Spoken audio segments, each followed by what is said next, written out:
My friends, in a matter of seconds, we're going to be joined by an individual that, like I said at the top of the show, we've been talking about him on this program, tweeting about him, talking to others about him, others bringing him up. He has become one of the most interesting characters in pro wrestling today, and a lot of the work that he's been doing has been different in the sense that it's on his YouTube channel, it's on social media. He is really using all facets of media, not just the airtime that he is given on Monday Night Raw, on Netflix.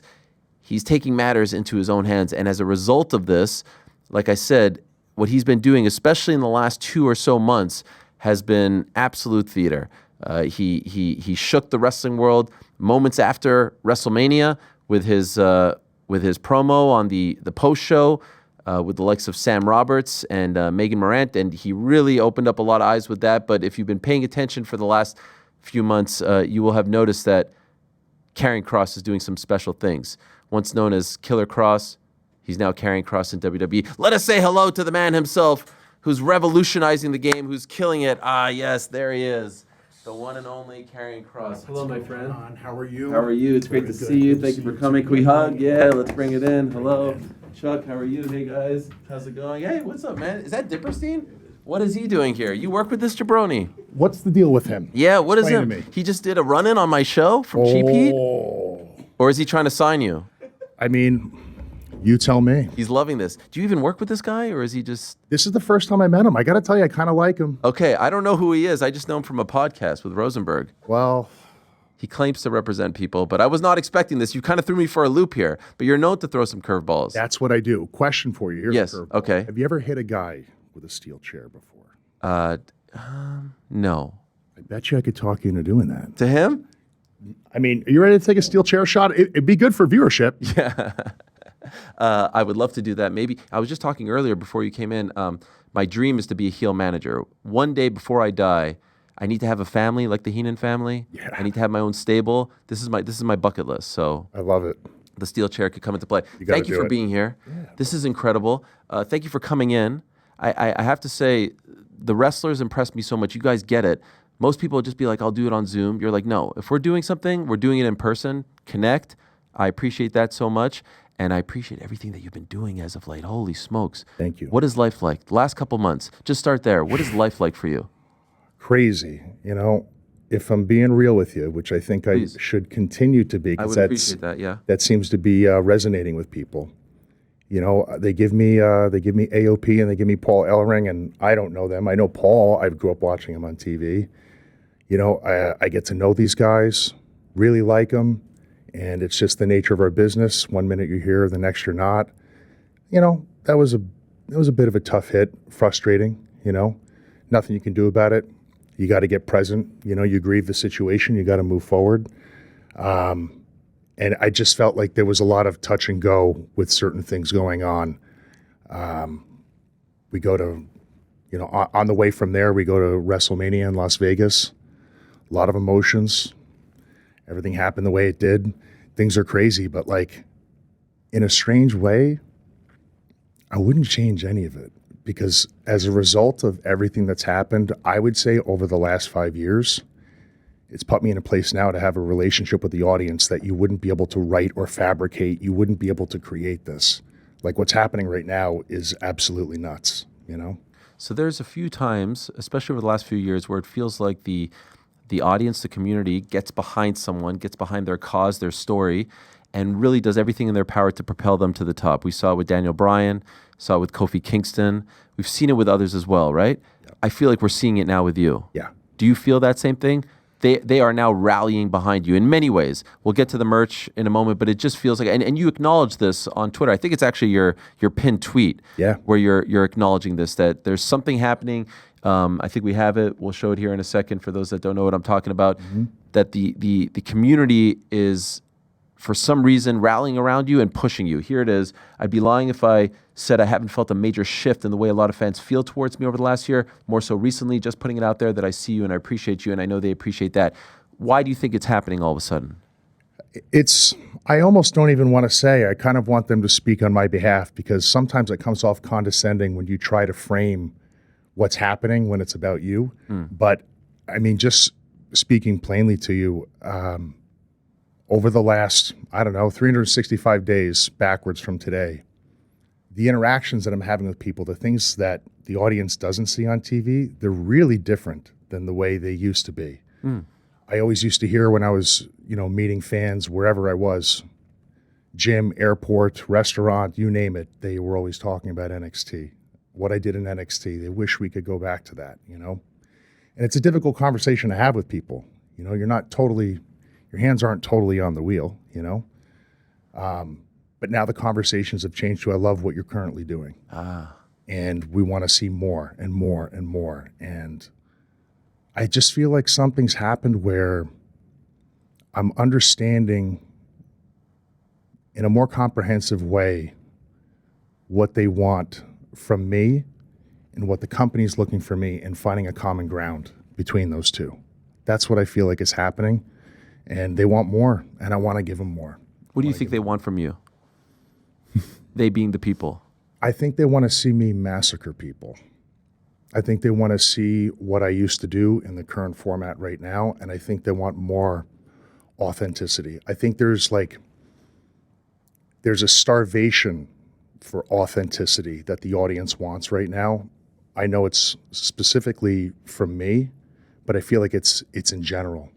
There's something there, People can feel like the difference between theatrics, which obviously are still appreciated, and then there's a difference between somebody being real.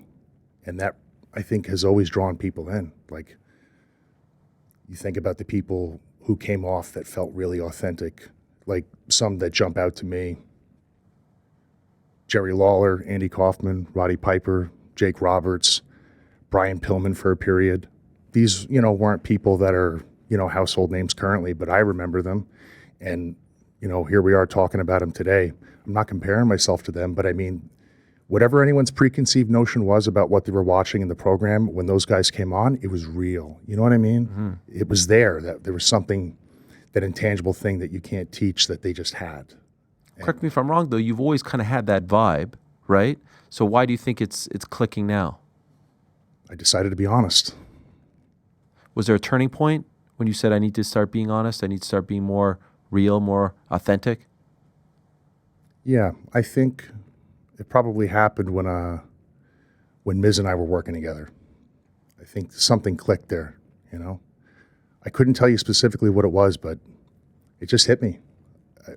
I don't even know what it specifically was. Something just occurred to me. I kind of want to drop the act a little bit and start leaning into what I'm feeling like is being called from me.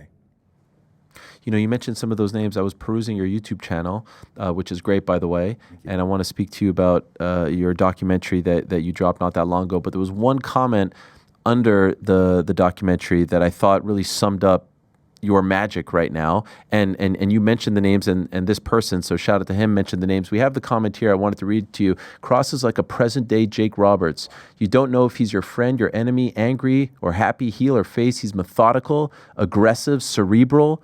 Is he being underutilized? Maybe that's the part of the work. I don't know, but I love it. Keep it up, all of it. I thought that was phenomenal. Shout out to that guy, Mike B1618. And they say don't read the comments, but the comments are all positive on your videos. It's like amazing. You're like the one YouTube presence that people are also. It's a beautiful thing. Yeah. But I feel like that kind of hit it, right? I mean, yeah. I mean, again, I don't know. I'm a weird guy. Like, I have a hard time taking compliments. I've always been that way. I feel like it keeps me accountable for my own work and just, staying the course. But I do appreciate it. I saw the comment, and that stuff. That's an indication to me that we're going in the right direction. So that's the course I want to stay. You mentioned AOP, you mentioned Ellering. When you found out February, I think it was, that they were parting ways, did you think that was going to be not, a sign of things to come for you, but like leave you kind of hanging in the wind? You've got your own thing with your wife, Scarlett, and some might say you're almost better, just the two of you, no knock on them, but just it just has worked, and it has always worked, and people want it. Mm-hmm. But were you worried about what that was going to mean for you? Not necessarily, because I kind of have a process when something upsets me or I'm angry. I don't avoid it. I get into it. I grieve it, and then I move on.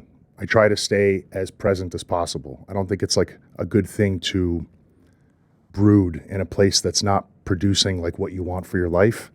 So I just said to myself, what I say to myself literally every week is, I want to, this week, no matter what I'm given, no matter what's going on, I'm going to try really, really hard to make a connection with the audience because they know they want to be connected. It was a strange thing. For a time, even in this stretch, I wasn't on TV for a little bit. I think it may have been, off the top of my head, 3 or 5 months. I don't remember. I don't spend time thinking about that. But I was on live events. And there was no story going on TV. And when we were coming out, we were doing what we call cold matches, you know?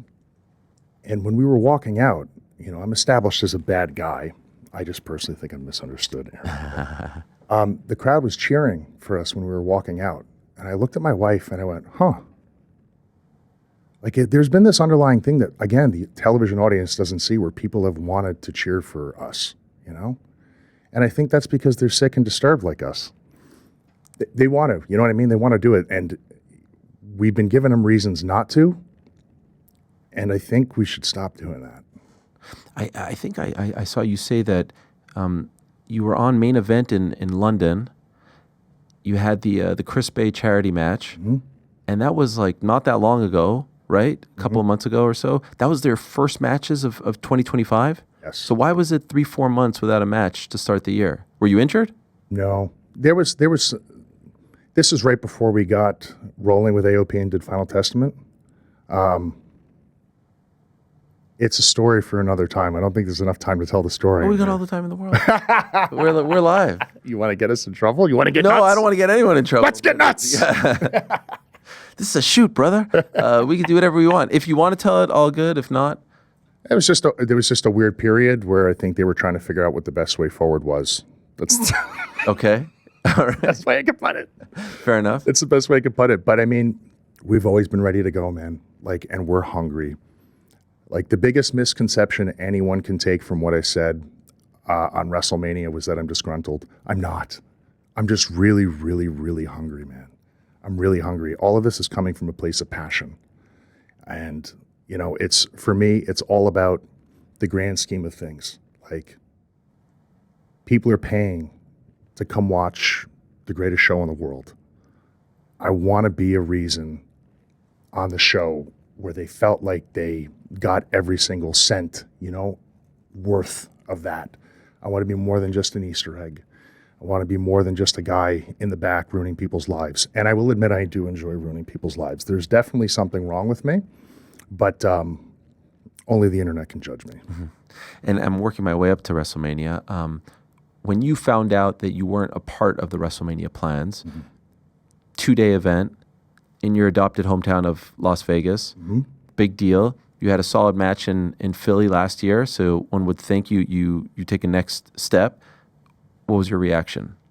I was confused, very confused. But again, it's not the type of thing that I think myself or anyone can like stew in.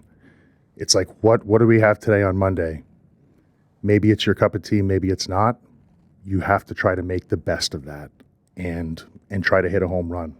Every week I'm trying to hit a home run with whatever they give me, whether it's 5 seconds, whether it's a background shot, something. It was an opportunity to make somebody laugh when they're watching or make somebody really, really angry. That's kind of like, I just circle back to that. I have to. Because I've seen people go nuts in this business. They'll drive themselves insane trying to theorize what's going on. You know, all you can do is check in. What do you need from me? What are you looking for in the show? And just try to give them that, you know? So part of the brilliance is you don't just, you know, sit in the corner and cry about the fact that you're not on WrestleMania.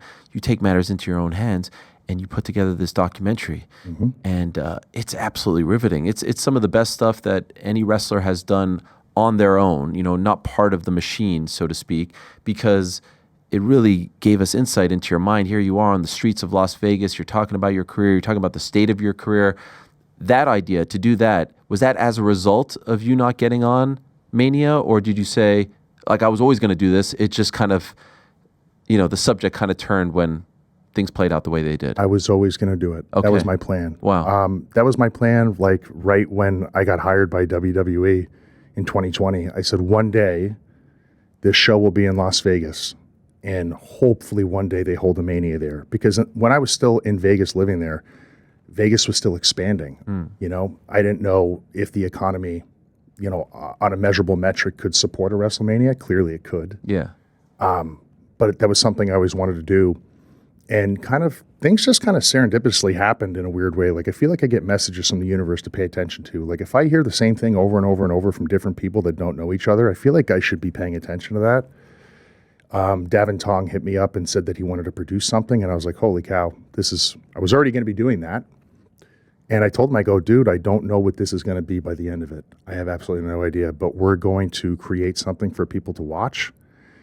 And I don't know how it's going to make them feel, but it's going to be real and it's going to be authentic. And I wanted it to walk a particular line that's not telling them how to feel or what to think. I just want to show them something that they can get lost in and enjoy.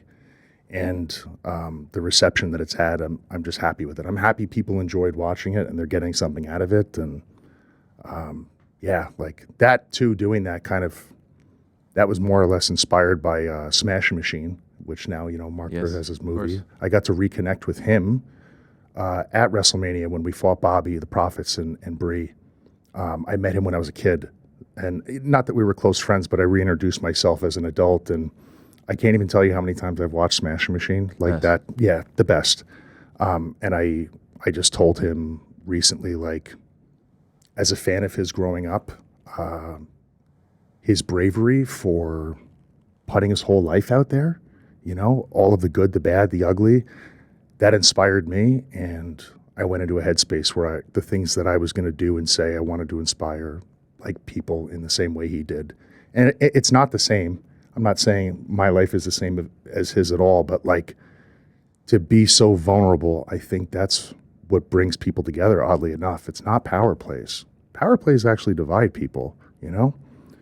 Like Superman, you know, people can't connect with Superman until they see that he's in love and he has a weakness and, you know, doesn't have a family, you know, he's missing father figure, all that stuff. I think there's something there to all of that. And I didn't want to manufacture it. I just wanted it to be real, and I was going to take it on the chin however people were going to feel about it. You're perfect for Bloodsport. I'm a big fan of Bloodsport, and I love the fact that WWE guys are able to appear on it. And I hope that people don't view it as like the place where the guys who aren't on Mania are able to compete, because there are only certain guys that can, and gals that, you know, Shayna Baszler was perfect, Natty Neidhart, like, and you are just perfect for it. And that was a part of the doc as well. So again, you took advantage of Mania being in Vegas, of doing other things. If you're not going to be on the big show, well, you're going to make an impact in other ways. What was that experience like? And I'm getting to the martial arts background because you're perfect for this. But just to work that type of show, what Josh Barnett is doing, I think is super fascinating, right up my alley. What did you think of it? I got the heads up from Regal. I can't remember how far out it was, but I was just over the moon about it. My career changed with the first two that I did. The first one was with Harry Smith. The second one was with Nick Gage. I can't explain it, man. Like all of these doors just started opening. It was a different fan base, the air of legitimacy that's around that. Josh kind of said it best, like you'll be exposed with what you're good at or what you're bad at when you go there. It's a real dice roll. It's not just the type of thing you walk into and do if you don't have a background on that type of stuff. And the crowd keeps you accountable. It's a really special event. And I just thought, like, that's perfect. Because I had the documentary idea lined up before that happened, and I was like, we're filming that for sure. Oh, yeah. Oh, the footage is tremendous. We were just showing some of it. So where are you night one? Night one, I am at the hotel, and I am watching CM Punk, Roman Reigns, and Seth Rollins absolutely kill it. Why aren't you there? Why aren't you at the stadium? I was like in a state of avoidance, to be honest with you. It kind of killed me, you know.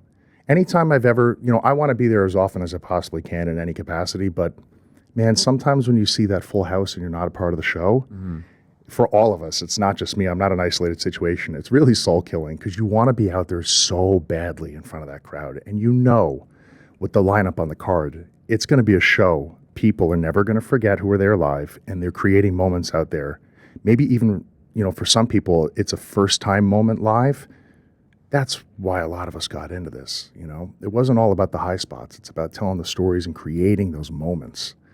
And not being able to do that, I was just thought to myself, like, it might be mentally better for me to watch it from here and just study and appreciate it from the hotel. In Vegas, too. Mm-hmm. Where are you night two? So at the beginning of the day, I'm at WWE World, signing autographs, meeting fans, doing the meet and greet stuff. I think either that day or the day before, I did media locally for Fox, which was cool. I always wanted to do local media for Fox for like wrestling. So that was kind of just a cool, thing to do. I get a text, "We need you at the building now." I just said, what time of day is this? Pre-show? This is like noon or 1 p.m. And I was like, oh boy. I was like, there's a lineup of people here. I can't get up and leave. So I just, as politely and as respectfully as I could, I just sent back a text like, let me get through all these people. They were all waiting here in line for a very long time. I can't, please understand. They were cool with it. Knocked out the line, went to work. Okay. And what did they need you for? What you saw in the AJ Logan match. Okay. And how did you feel about that?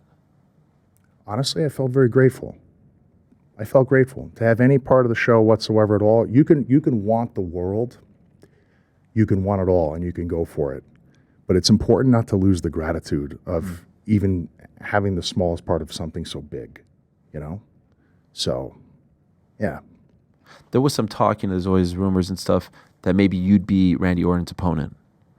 Did that ever get to you? Was that ever a thing? Was that ever on your radar? It was only ever something that was tracking online. Like no one at any point ever said you're in the running or anything like that. And Randy's one of the greatest of all time. And I, as badly as I would want to be in the ring with him, and I still do, I would never be so, condescending as to go to them and be like, how about me? Like they know who's available. Right. You know what I mean? And it's a special event and maybe they felt like it was random and whatever, but there's no grab that brass ring mentality. Like, hey, for me, there always is. Yeah. But I feel like there's a line of delusion, and. But you're not delusional if you raise your hand for that spot. You're right. I think I'm being hard on myself. Yes. Yeah. No, you're right. And a lot of people told me that, but I'm telling you the truth. I didn't. Okay. Maybe I should have. Do you ever second guess yourself in those moments? No. You're not that guy. No. When you found out it was Joe, who's doing great things, Joe Henry, TNA star, the internet is very much behind him, the fans are behind him. Did you think they made the right call? Yes. Why? Well, for one, I'm very proud of Joe. Him and I aren't close, but I've known him for a very long time. And I know the grind that guy's been through that people have not seen. He, in the form that he's in right now, has always been there. He's been ready to go in the capacity that he's in, and people have stared a hole right through the guy like he doesn't even exist. And that's brutal. Like as a human being, when that's happening, for what they wanted on the show and the right opponent and for everything that show needed, I think it was the right call. Selfishly, of course, I would have wanted to wrestle Randy. But if you see the look on people's faces and you hear the reactions, they had a good time. And I'm not gonna argue with that. I would have loved to have wrestled Randy at WrestleMania, but it is what it is. At the end of the day, it's their show that you want to be a part of, not the other way around. So you try your absolute best to demonstrate that you can be the guy for that, and you just gotta find a way to cope and deal with the decisions that you may find to be undesirable or the ones that you don't agree with, and you got to get your head in the game for the next round, the next Monday, whatever that is. That's the way I've always looked at it. The amazing thing about night 2, WrestleMania 41, that's Sunday in Vegas, I think I'll remember, at least in a really positive way, 2 things. Joe Hendry's, appearance, his official, singles debut, if you will. He was on Royal Rumble and all that. And then your promo. Like, everyone had their say on should Rock been there, should Travis Scott do this, that, should Cena have won, all that. But like, as far as like the high points, if you will, on Monday, I felt like everyone was in a positive way talking about your promo and Joe Hendry. Your promo wasn't a part of WrestleMania; it was part of the post show, right, with Sam Roberts and Megan. Yep. You just said that at the beginning of all this that you feel like there's some sort of like misconception regarding it. When I'm watching it, and I've watched it like 10 times, it's pipe bomb-esque. It's CM Punk, and that's the highest of praise. It was riveting. it was incredible because, as you were saying, it felt like it was coming from the heart. You were referring to people by their real name. You were talking about Joe. You were talking about Logan. It felt to me like a guy who was frustrated with his spot and was lashing out. You even dropped an F-bomb, which is supremely rare on any kind of WWE programming. Why do you feel like people have misconstrued what you were trying to say or where you were at? I don't think it's a broad group of people that have misconstrued it. It's a very small group of people that feel like, it falls under complaining. It's not complaining. It's using your voice and speaking up and saying, hey, I'm here. I'm here. I want to be here.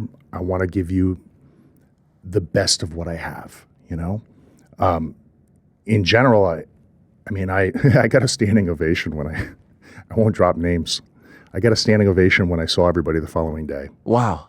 Which felt awesome. And I had no idea that was going to resonate the way it did with people. A few people even came to me in tears, saying, thank you for saying what you said. I was just being honest. I had an open criteria that day. And I told them, I said, people are going to watch this. I have something to say. And I have a feeling people are going to want to hear this. So I said it. You said you got a lot of love. Did you get any heat? Sort of. Sort of. Yeah, not everybody was thrilled about that. Did you hear from Logan? No. Because I feel like if there was one person that you were kind of critiquing, it was him, that he doesn't deserve the spot. I'll say this. I don't have a problem with Logan Paul. I think he's an amazing athlete, and I think he's doing really good work. And a lot of people will be pissed that I'm saying that. But it's true. I don't want to BS around that. What I have a problem with is this idea within the system to reward the mainstream archetype, like Logan, with certain types of liberties and privileges that could be delegated to the people that have pretty much dedicated their entire lives and are here full time. I struggle with that. And I'm not the only one. I think it just needs to be said. Like, I have no problem as a professional wrestler with anyone coming in and being on our show and doing anything, just as long as I get to hit them with the steel chair as they walk in. If I can hit them with the chair, then they can come in and do whatever they want. After that, it's fine. But in all seriousness, we, the collective, the talent, the wrestlers, the performers, we can go viral too. I don't want there to be this idea, this dependency that other people from other lanes are the only ones that can do that. We can too. And that's why I say, it didn't come from really a disgruntled place. It came from a place of passion. I want to show people what they want to see. I know what they want to see. And I proved that. That was the whole point.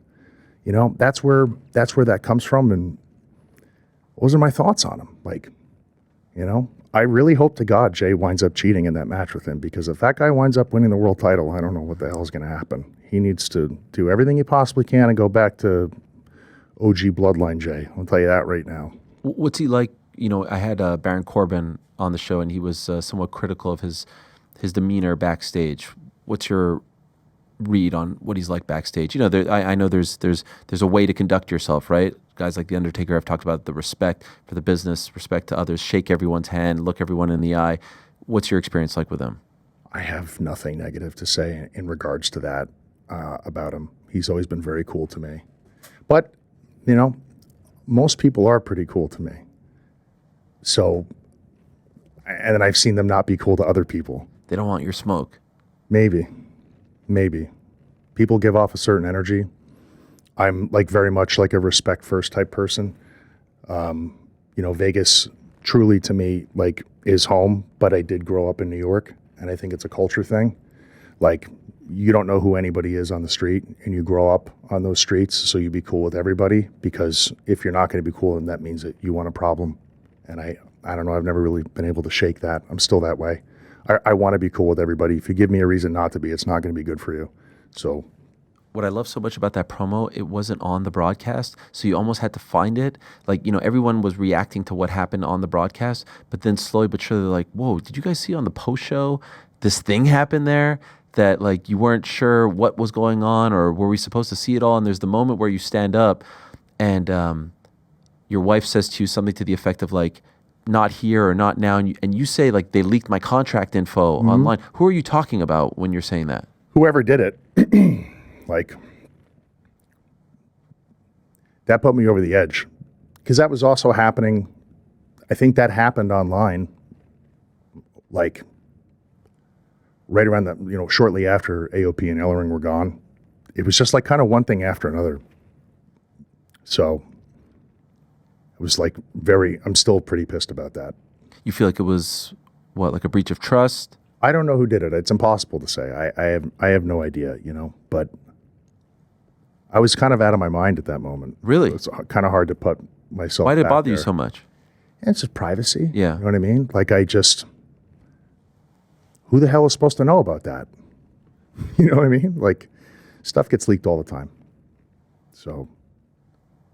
But then since then, here's the avalanche. And now all of a sudden, people are coming up to you and saying, like, where can I get your shirt? Where can I get your merch? It's only online. I don't want it online. I want to buy it at the arena. I want to support you. And finally, they put the shirt out. Here it is. Yep. String them up, knock them down. And as of right now, based on the tweets that I've seen, it's number one. I don't have the metrics on me right now, but I know it's doing pretty good. That's crazy. And that's why, dude, I'll go back and say, like, I wouldn't change any of it. All these things I just told you, all my gripes and grievances and whatnot, and like where I'm coming from, I wouldn't change any of it because what's happening right now is completely organic.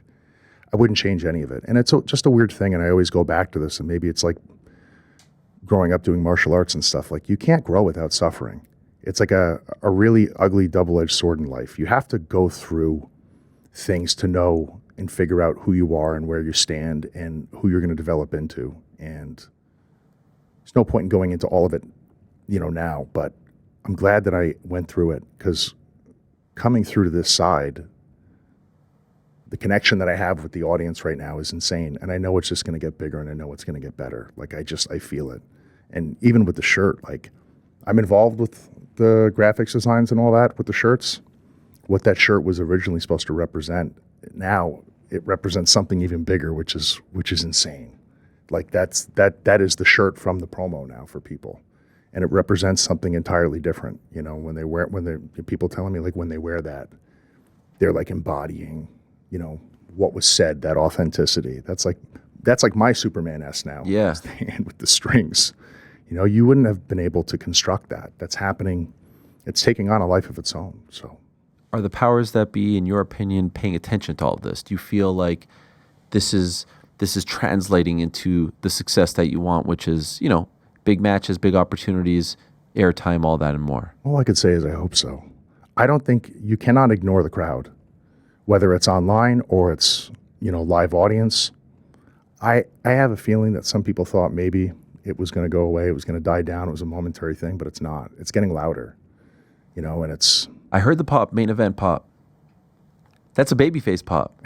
Yep. You're a good guy now, whether you like it or not. What about the irony of me turning people? Right. Now the crowd is turning me. What about that irony? It's so crazy when that happens. It is crazy. I've never turned anybody in my life, by the way. I'm an absolute saint. Yeah. Absolute saint. It's all of their own volition. It's all a giant series of coincidences. I just wanted to put that out there as a public statement. What are you thinking in your mind, like when you hear this last pop that you got on main event? And they're treating you like a babyface star, their guy. Man, all I can tell you is it feels good. I feel like people are finally seeing me. I know that they've been seeing me all this time, but I feel like they're seeing me. When I hear that, I know that something is there, and it's becoming undeniable. You know what I mean? Yeah. So, it felt really good. And every night, when I go out there, I have no idea what's going to be coming at me.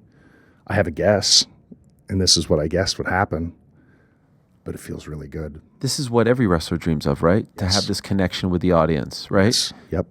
To whether it's like vociferously boo you because they're supposed to boo you, or connect with you in a way where like they feel like you represent them and now they want to propel you to the top. Like they view your success as their success. That's what I sort of feel like is happening here. Big time. And it seems like the impression that I'm getting is they want you to win Money in the Bank, and they want that to be the thing that gets you into the main event slot and to finally see you. And we've seen this with other guys. Big E wins the Money in the Bank. He then becomes champion. Happened to Liv Morgan recently, and on it goes. Are you feeling the same way? Yes. Yes. Okay. And it's wild. Yeah. It's absolutely nuts, So many people try to throw things out there to like sell an idea to the audience or kind of like in a very coy way bait them.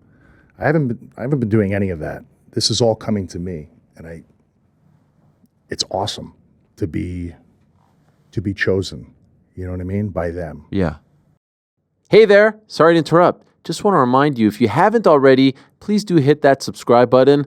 We would appreciate it very much. And while you're at it, give us a thumbs up too. We've got live shows, interviews, clips, and a whole lot more going on this here channel. All right, now back to the show. Will you get a chance to compete for that briefcase? I really hope so, and I'm ready. It's right over there, by the way. Do you see it? Don't tell me that! It's not the real one, though, unfortunately, but it would be nice. We can manifest this. We can put this into existence. Oh boy, that's the way. Absolutely nothing happens. Yes, that's do right. that. That's the big rib. Oh, look at this shot. That is. By the way, it looks good on you. Green and gold. Yeah. What do you think? That's what they're calling for. Yeah. I see it. I see it every day. Yes. Imagine that. What a pop that would be. All the years, the trials, the tribulations, the NXT, the debut that didn't go the way you wanted, the release, working your way back into, there's a lot there. Mm-hmm. And people have gone on this ride, and it hasn't been over 15, 20 years. A lot of it has happened in the last 5 years. Yeah. And I think part of the reason is, tell me if you feel otherwise, I think people feel like you have been wronged for one reason or another, and they want to see you get your due. I won't deny that, which is crazy. It's crazy because I can feel any particular way about anything going on in my life and not talk about it, and then it's as if it doesn't exist to people, right? That's like all of us. The fact that people are feeling that way and saying that and talking about it without me having to say it, that's what I mean when I say I feel like I'm being seen. I don't know if the right word is feeling validated in the way I'm feeling. Sometimes you think you're crazy. You're thinking of all the stuff. You're looking at what's going on. You're just like, I'm really trying, man, to make this click. And there are things that are not there that I'm trying to insert, and I'm not able to. And then this thing comes in from the audience and just wipes all of it off the table. It's now their thing. And they pick you, they choose you, they want to run with you. It's so hard to put into words. But it's happening. How do you keep this faith? I saw in the documentary, there's a line in there which is great about, stop looking at other people's lawns. The grass isn't greener. Worry about your own grass. Water your own grass. Fertilize your own grass. It's a great mentality. I mean, a lot of the things that you say about loyalty, about the way you live your life really resonates with me. But how do you keep this faith when you see other people who for, one reason or another aren't as talented as you, or maybe didn't put in the time or whatever, getting opportunities and you're not? How have you not been broken at this point? Because I would understand if you would have been to hell with all of this. Let me go do something else. Let me just not have to worry about this. How have you been able to withstand all of it? I had a really good relationship with my grandfather, Robert, who's no longer here with us. He served in the Army. In the house, he ran a really tight ship. And that was just his way of thinking with everything. And it was kind of embedded into my family. And it's not just a wrestling ideology or philosophy. It's just kind of the way I approach things in life. And look, here's the scary reality. You can live that way. It might not produce the result you want. But at the end of the day, you have to be able to look at yourself in the mirror, and you have to be able to tell yourself, did I exhaust all options? Did I max everything out to try to produce this thing that I really want to happen? Did I do that? And I feel comfortable knowing at the end of every day, if it didn't produce the outcome, I literally tried everything. And I'm going to stay that course, and I've always stayed that course my entire life. As long as that loyalty is reciprocated, I'm not going anywhere. I'm staying and I'm fighting all the way through. And it's not even just about what I want. Now more than ever, I'm feeling support from not just friends and family and peers, but it's people from all over the world. I get analytics and metrics from those videos and socials and stuff. There's people, I can see it. There's people all over the world in every country that are supporting all of this. And it's I don't want to let those people down either. You can call whatever you want about what we do at work. That seems to be man, I never thought I'd be frustrated about this, but that seems to be more of a prevalent thing that's happening now, where people are coming out and talking about what's a work and this and that. Like, I've never been bothered if somebody said what I did was fake, because they don't know what I do. If they're actually going to tell me what I do is fake, they don't understand the dynamics of what it is that I'm doing. Go tell somebody who's had a broken neck that what they're doing is fake and it's a work. Oh, it's just a work. This is the only business in the world that's not just a business, if you really think about it. People have died doing this. And so, like, if people are going to show up in whatever way they can, whether it's online or live, and they're going to support me to go in the direction that I'm going in, it's even more than just about what I want. I don't want to let these people down. And that's just how I structure it all. So let's go back to the beginning. Excuse me. You grew up in Rockland County. Mm-hmm. You spent like 17 or so years in Toronto. Yep. Why did you leave New York to go to Toronto, and how old were you when you left? 12. And then I was up in Toronto. Just my family and what they do for a living basically took them up there. So Which was what? My mother was in publishing at the time. And so Publishing? There was like books? Yeah. Wow. Yeah, like HarperCollins and oh God, I'm gonna forget all of this now. It's been so long. All of like the type of paperback publishing's now gone sort of digital and electronic. So publishing's really changed. But we wound up moving up there for a variety of different reasons. That being pretty much the main one. And what about Ted Concepcion? My father. What a legend.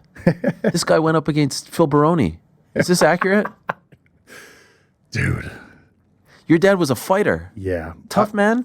Yeah. My father competed in Tough Man a little bit. This is the first time I think I've publicly said this, although a lot of people know it, but my father trained Laura Serrano and China. China was almost about to box. China? I met her when I was a kid, yeah. Come on. I swear to God. Trained her in what? Pro wrestling or boxing? Okay, wow. There was a time where she wanted to box. This is pre-WWE? Yeah, I was a kid. Okay, wow. Yeah. Out in Vegas, actually. But yeah, I think she got a huge offer from New Japan and to go fight Chono or something. So she dipped off the boxing and then went to go back to wrestling. Okay. It's too lucrative, and that was her first passion. She loved that. But yeah, my father. Did he box professionally? I think he won a silver medal in the Pan Am Games of either 89 or 91 in boxing, and maybe won a gold for Puerto Rico. Like I should really get the timeline and the dates right. I don't remember. It's not something we regularly talk about, right. But he was always involved with the amateur wrestling and boxing. At the time, he would train with Chuck Liddell and Frank Mir. He's very close with Rico Rodriguez. Yeah. I think he's the godfather of one of Rico's kids. Wow.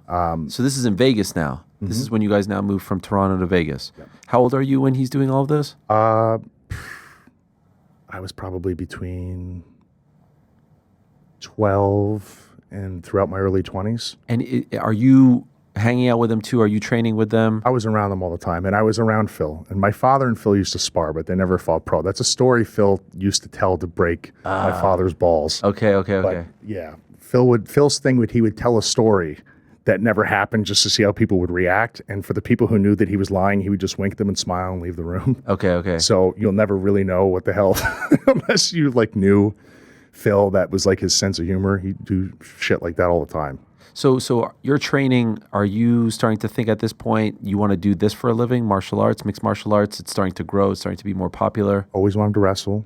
I was a skinny bone rack. And when you say wrestle, do you mean pro wrestling? Pro wrestling, okay, yeah. You were a big fan growing up. Oh, yeah. Who were some of your guys? I mean, all the guys I mentioned earlier, for sure.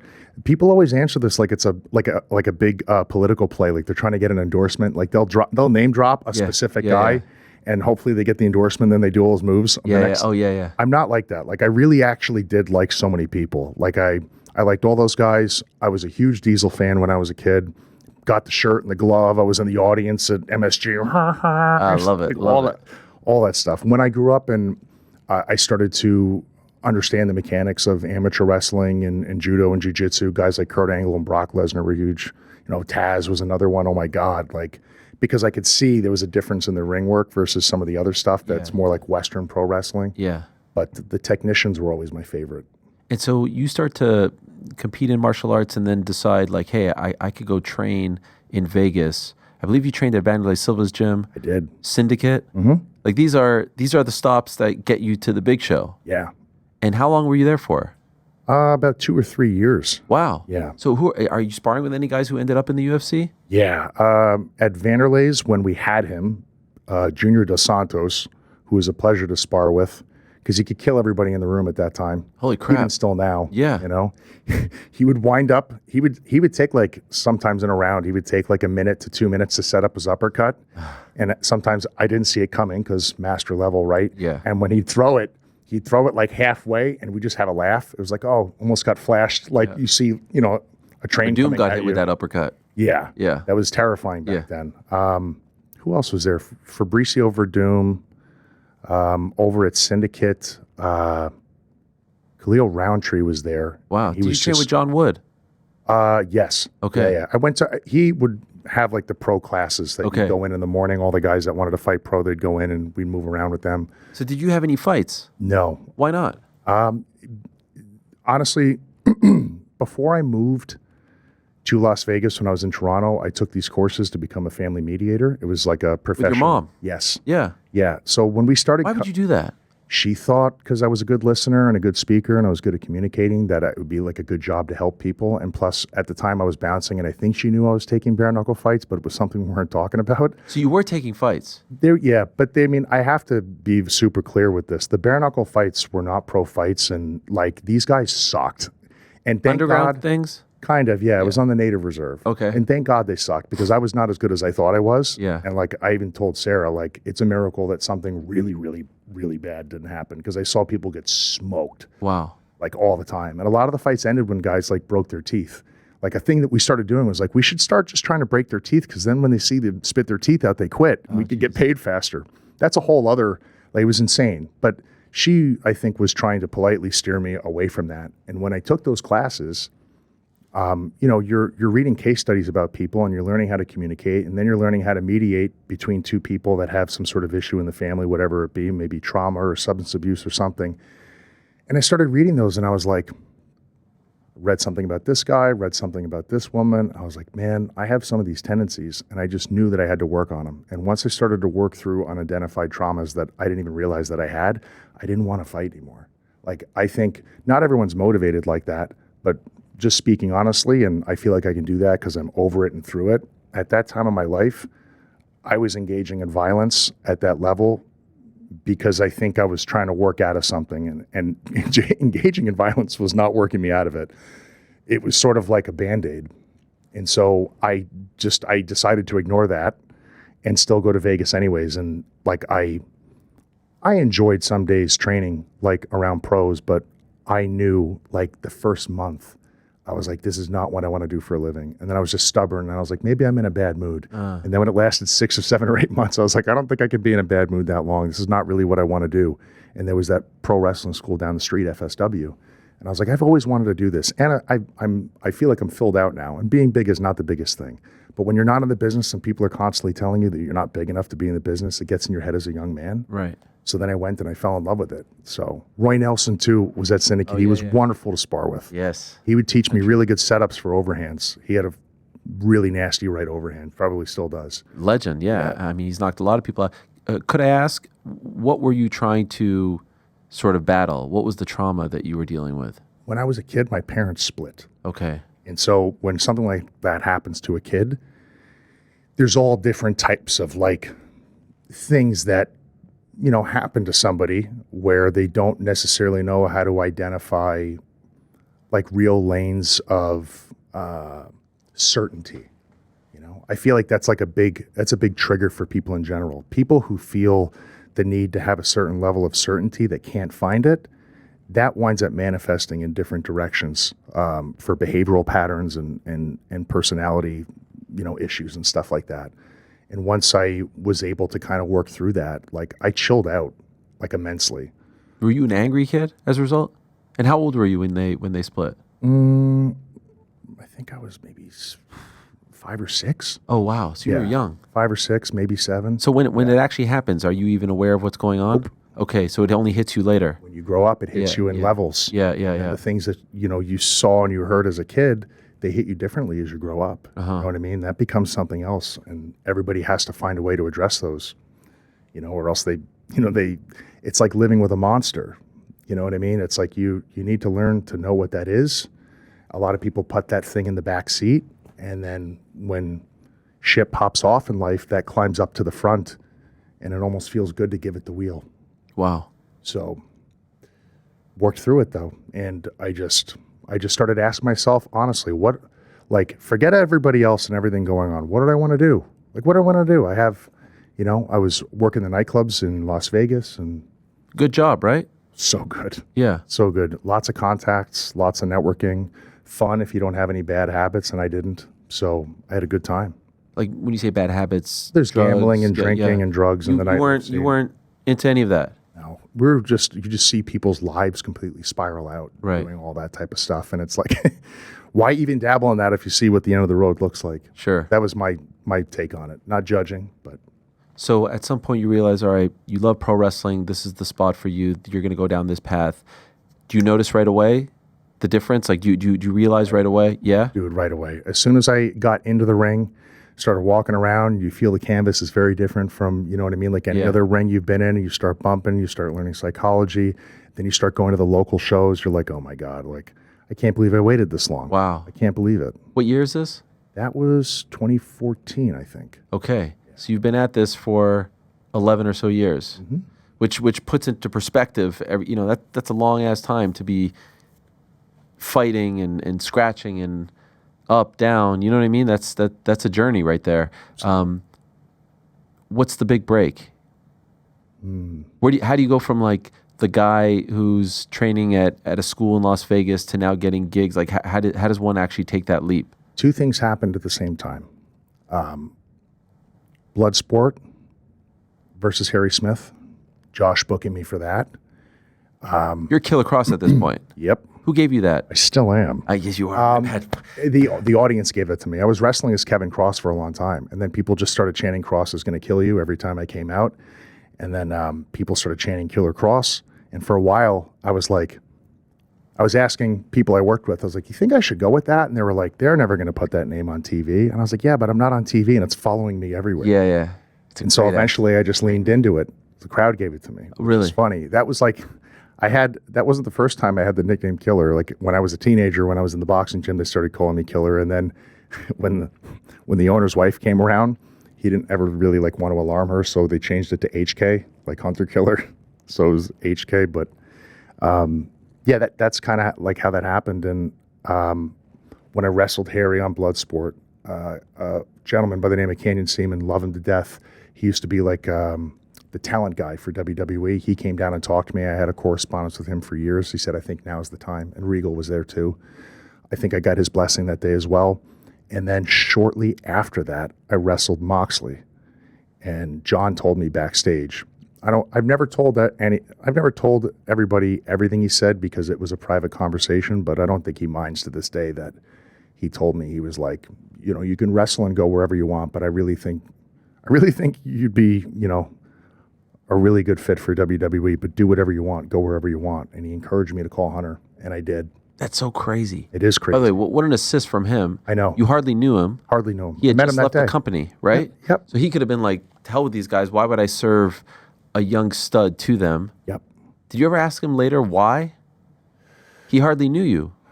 I never asked him why. I've just always said thank you. I probably thanked John like 50 times to the point where he's sick of it. Him and Renee. Do you call up Paul, Triple H? Do you call him up and just say, hey, I got your number? Like, how do you even make that? I sent him a text just letting him know how I got his number and who I was. And I was like, John, this is awkward in so many different areas. The way he sees it, he was like, no, just call him. Yeah. Killer Kross, call him. And I was like, what do you mean I'm Killer Kross, man? What are you talking about? He's like, just call him. You're Killer Kross. They should want you. Yeah. It's just like the way he says, the way he is. So I sent him a text. I let him know who I was or where I got his number from. And I was like, John, I got to tell him I got your number. He's like, yeah, tell him. Yeah, tell him. Wow. The way he is. And then we scheduled a phone call, I think, I don't know, maybe by the end of the week. Did he know who you were? Yeah. He was aware of what you were doing? Yep. And does he say right away, like, come on down? Pretty much. Wow. That's long and short of it, yeah. And at the time, is he running NXT? Yes. Okay. So you're one of his guys? Yep. He circled me back to Karrion, who I was already on his radar. So just those things back to back. And I had their correspondence with Karrion for years. So, like the vetting process essentially had already taken place. So NXT, I mean, you're killing it. You're a 2-time champion, all that stuff. I remember exactly where I was. It's the pandemic. It's 2021. Maybe it's like one of the first shows where the crowds are allowed back into the arena and whatnot. I was watching it with my boys who at the time were huge wrestling fans, and you debut against Jeff Hardy, I think it was, right? Yep. And I'm like, oh, God. They didn't really watch NXT. I mean, I was watching and following everything. I'm like, this guy is incredible. He's a killer. He's got such. And then I remember, I don't read everything. I don't listen to everything. I just kind of like to be a fan for the most part. And I'm like, wait a second. I know his wife is with him. Where's his wife? And why is the look a little bit different? And then you lose your debut, and I'm like, well, this seems weird. All of that. Yeah. When you took that all in, the aftermath of all of that, you don't have your wife with you. You don't look the same. The music's not the same. You lose your debut, which is super weird. You were just a champ. You were killing it. You were pegged as one of the guys. Yep. How do you handle that? It was rough. I've probably played it down in other interviews that I've done, but since we're so far away from it, and I told you I process things, and then I just tell you the truth. When I was going in there and that was happening, I don't want to say who I called because, again, it's a private conversation, but I called somebody and I said, this all feels really wrong. This all feels messed up, and it feels like they're trying to kill my relationship and connection and my equity that I've built up with the audience. That's what it feels like to me. Tell me that I'm wrong. The person said, I can't. Wow. I said, okay. I said, I'm a consummate professional. I'm going to do whatever it is that you guys are telling me to do. That's the deal. That's what you sign up for. I said, what do you want me to do? And that person said, do business and let's figure it out on the other side. So I did business, and, very strange day. Why wasn't your wife with you at the beginning? So someone who's no longer with the company had asked her to get in the ring and move around on like a dark match when we were still in lockdowns, when we were doing the shows where nobody was there. Yeah. She got in the ring relatively quickly and wound up getting injured. And so she was in post-recovery of that. Okay. But I was also told 1 minute that we were going to be together, and then I was told the next that we weren't. And then I was also told that she was going to be brought up to main roster and not to worry about it, just to get on TV and she'll join after. But I was entirely opposed in the beginning to going out there without her because, I don't know, just out of like human loyalty, like we have an act together, I don't want her to feel a particular way about, me going out. But we talked about it and she understood, you know what I mean? She was just like, this is for us. It's for our household. I'll catch up when I get the green light to come back. And we were just kind of under an assumption that we were going to be grouped back together. And then we were told we weren't. That time was all very weird. But I will say, those people I was dealing with at the time, just to reiterate it, they're not with the company anymore. There was a sentiment that like they were trying to kill off NXT. You think you represented that? I think to them I did for sure. Okay. And that's just me saying I think. That's the way I feel, right? It's... there's a level of, I can't tell you for sure. I could just tell you how I felt, and I could tell you how everybody else felt. It was a very, very weird time. Very weird. And at the time, like Hunter had his health issue. Yeah. I didn't want to call him for literally anything other than just to say, are you okay? Everyone was like, you need to call Hunter. You need to talk to him. He's going to fix this. I was like, you think he's thinking about high spots right now and gives a shit about any of this? Right. The guy almost died. I'm not calling him about any of this. I will figure it out. And if I don't, I'll live. And that's, that's how I dealt with it. I don't want to lean on anybody, and they told me to call him because that was my boss at NXT, Right. So I tried to talk to Sean a little bit. At that time, it was a different animal, It was just something I had to explore and do my best to come out of it in one piece on the other side. Was there any point in that first run where you were happy, where you felt like, okay, I belong, I have a spot here, they get me, this is going to turn around? Was there any point in that stretch? I know it wasn't very long, right? Mm-hmm. It was, less than a year? Yeah. By the time you made it to the main roster and by the time you parted ways? No. That never happened. I kind of knew what road I was on. It was very evident.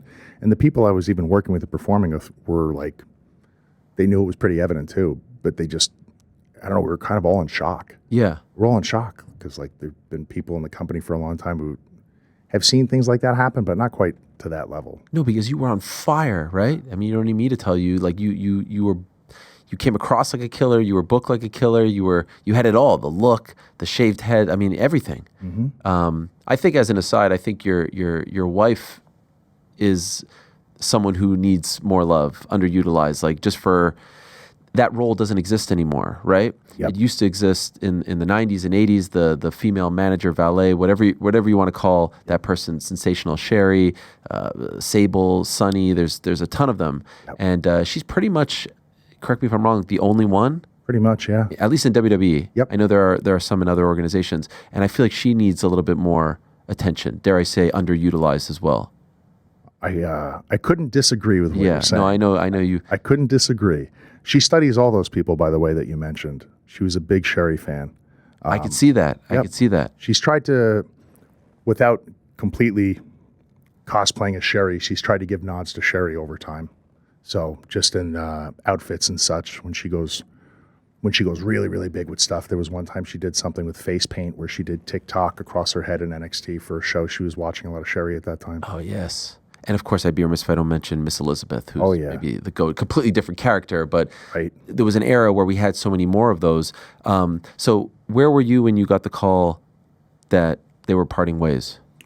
I was in the car. I was dropping my wife off at the airport to fly home, and I was actually in New York. I was visiting someone in my family who was like very ill. Okay. So.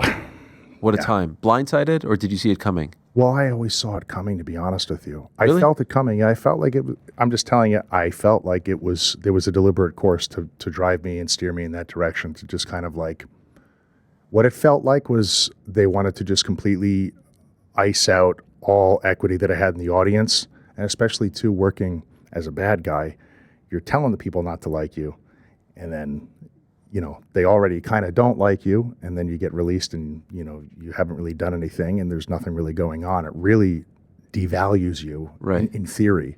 But what wound up happening was the audience is very smart in today's day and age. They can read show format when they're watching the show, and they knew what was going on. And I didn't know if they really knew, but I found out when I went back to the Indies, everybody showed up in droves and told us we know exactly what happened to you without me even having to say a word. Wow. So it didn't work out the way it felt like, you know, things were meant to work out. Were you relieved when you got the call? Big time. Yeah. And the reason for that is, man, like, I really just want to put out my best work. Yeah. I really, really do. And not every segment that's going to be delegated to a performer is going to have the ceiling on it as high so you can give out, you know, you can do your best work. Sometimes, you know, the ceiling is somewhat low because as a show format, it needs to peak in other areas near the end. Like, imagine you're watching Seinfeld. You a Seinfeld fan? My favorite show. Okay. Thank you. Okay, so imagine all of the best jokes are up front in the show, and then it peaks off on the end. People forget it's a show, right? So, but like, the place where my best work is going to come out is probably on the back end of the show. And if you're not on the back end and all people see you doing is bunting the ball for so long, they think that you're not able to do more than that. Right. And that, man, for all of us, hurts the most. It hurts worse than the bumps. When people forget what you can do or have never seen what you can do and think that you can't. And then you wonder the people that you're working around if they think that way too. You know, that's I think the hardest thing for a professional wrestler is to manage, is to, like, you know, I have home runs in me, right? Can I swing at the ball today? No. You know, we're going to need you to, you know, bunt it and walk to first. Yeah. But you're on the team, and that's what you signed up for, so you got to do it. As an aside, I never expected Karrion Kross to be a Seinfeld fan. I thought you'd mention like some sort of like dark, you know, like sci-fi. Dark Black Mirror. Yeah, you didn't strike me as the type, but I love it. New York guy, makes sense. So that relief, that probably translates into a great time when you go back to the Indies, right? The shackles are off.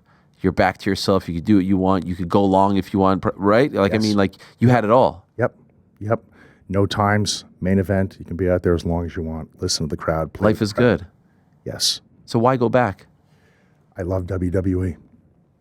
That's the dream. Dude, I never, with all of that happened, I never looked at the company as this systemically evil thing. there was an issue with one or two people that they took up with me, at least it felt that way, that had nothing to do with me, in my opinion, if you can read between the lines. I wouldn't be doing my job if I didn't at least ask who these people were. You could tell me to go F myself, but... Well, my grandmother and somebody else I work for asked me to stop saying the F word. So okay, well, that's why I said F and not... Yes. You did say the F word on WWE television. Yeah, that's when they... That was it? Okay. They told me to stop saying that was the last straw? Yes. If you're going to go out like that, I mean, that's a good time to do it. Yeah. Fair enough. But I had such an amazing experience with the company overall. Like, there was like a 0.5% of the time that was really damning. The rest of it was incredible. It was incredible. And I also trust Triple H. I trust him. Did he call you? Yes. Yeah, he did. I think he called me on my birthday. Wow. Just to say happy birthday, and he said, we should talk soon. Wow. Yeah. You know what that means, right? I knew exactly what it meant, and I was scared out of my mind. Why? Because I had established sort of like not necessarily like a new identity, but like I had my whole year booked out, and I kind of like was in a different groove of trying to exist in professional wrestling without the assistance of anything else. It's very different when you're in the machine and out of the machine. And I knew I could trust him. I felt like he knew he could trust me. And that's not something that I ever want to mess with. That's really imperative. Like in wrestling in general, you're giving people trust on a weekly basis. If trust is not there, whether it's in the ring or out of the ring, things don't happen. So just based on him, basically having the sails of the ship, I was like, we're going back. You were talking, I think, at the time about doing a film. Were you also talking to Cody Rhodes about maybe going to AEW, right? Mm-hmm. But Yep. you told all of them unavailable. The communication just organically fell off with Cody and I at the time. And in the process of communicating with him when he was there, Hunter had called me. Wow. And I was like, we're turning right. We're going, next lane, boom. So. And when he called you, was it you and your wife? Yeah, I put it on speaker. Yep. No, meaning like you wouldn't have gone if she wasn't going with you, right? It would have been a conversation her and I would have had, but the idea was for us to always go back. Okay.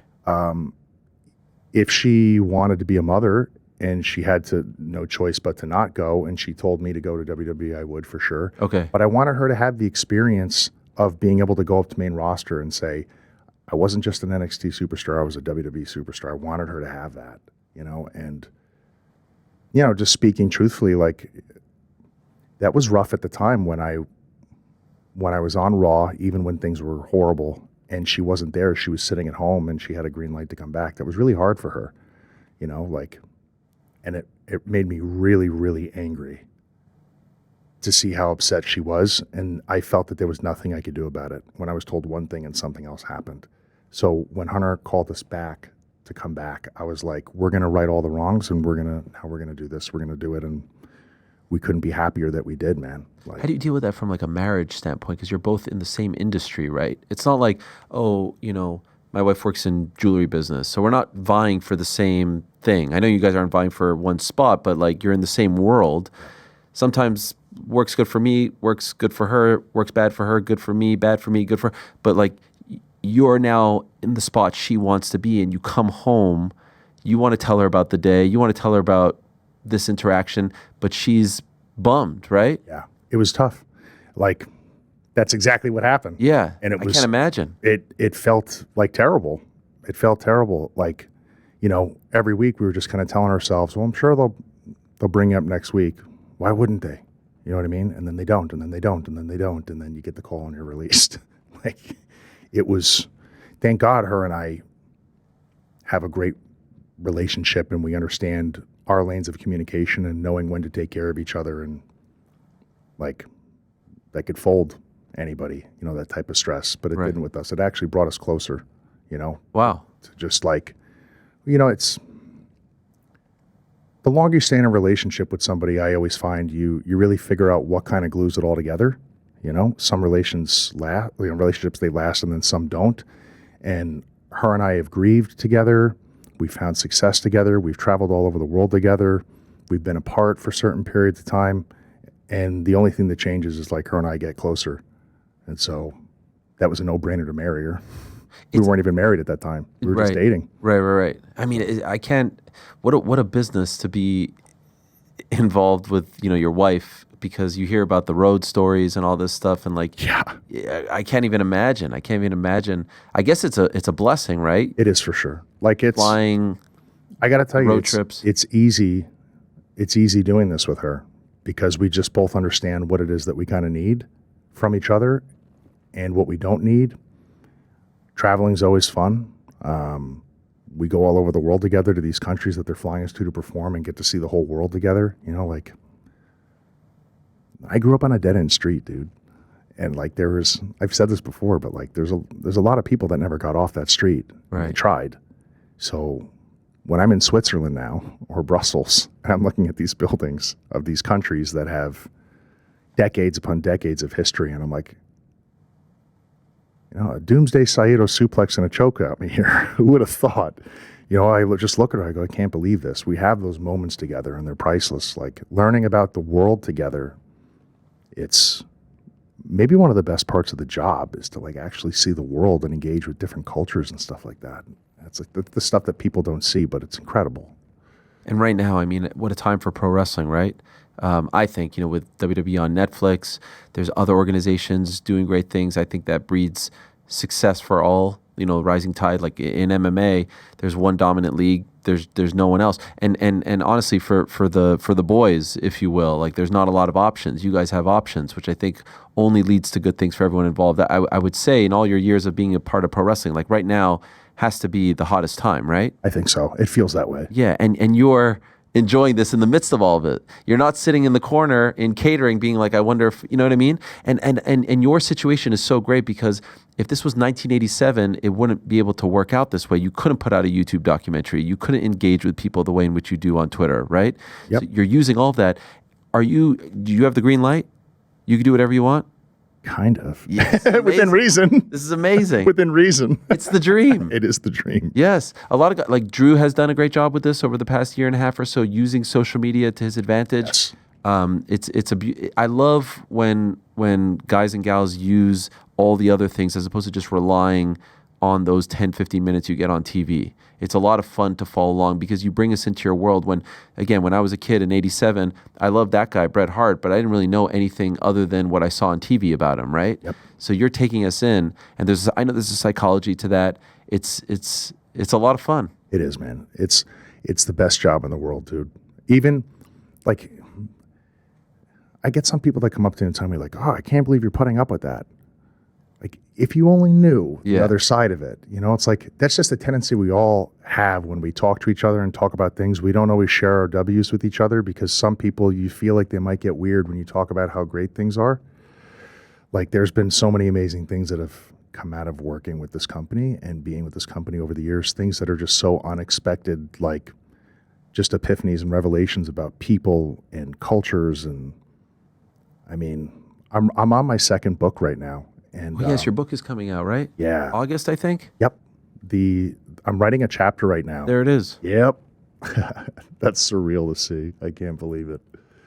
I'm writing a chapter right now about like how I discovered how the world is not really as divided as they tell us.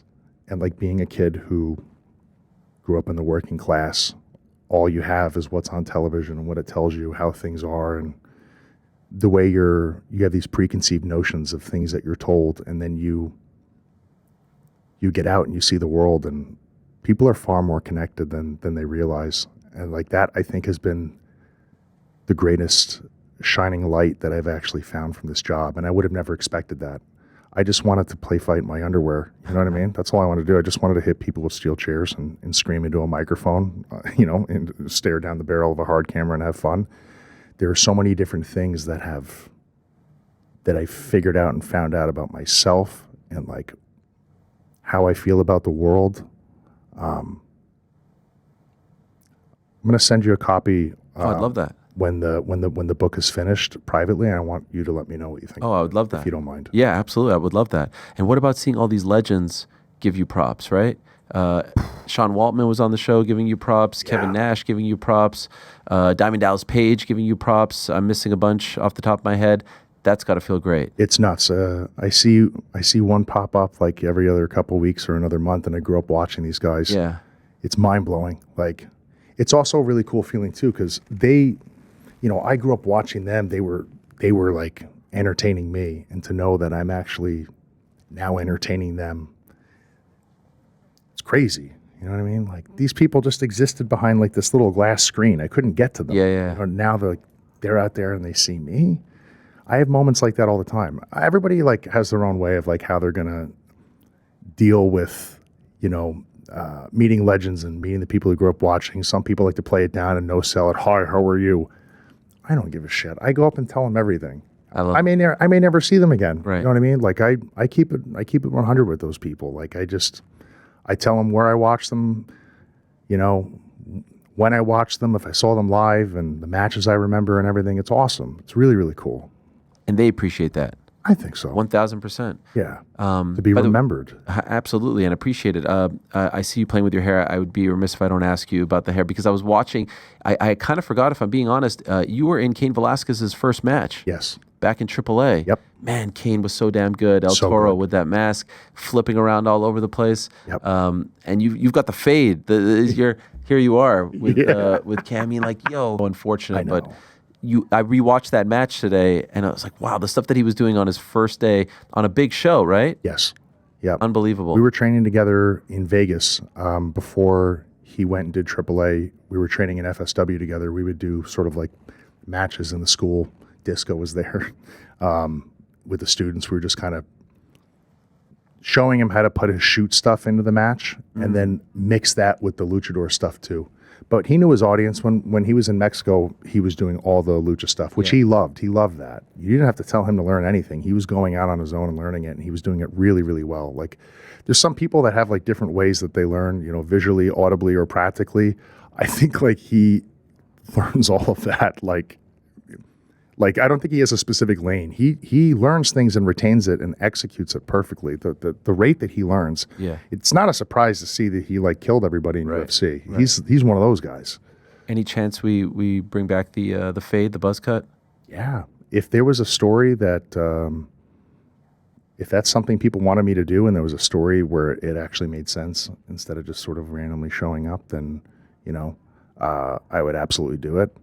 I actually almost shaved my head in December. I was going to donate my hair to a charity that was going to turn it into a wig for kids that are suffering from hair loss for whatever it is that they were doing. And I think at the time they wanted to time it creatively so we could kind of kill two birds with one stone, but that didn't come around.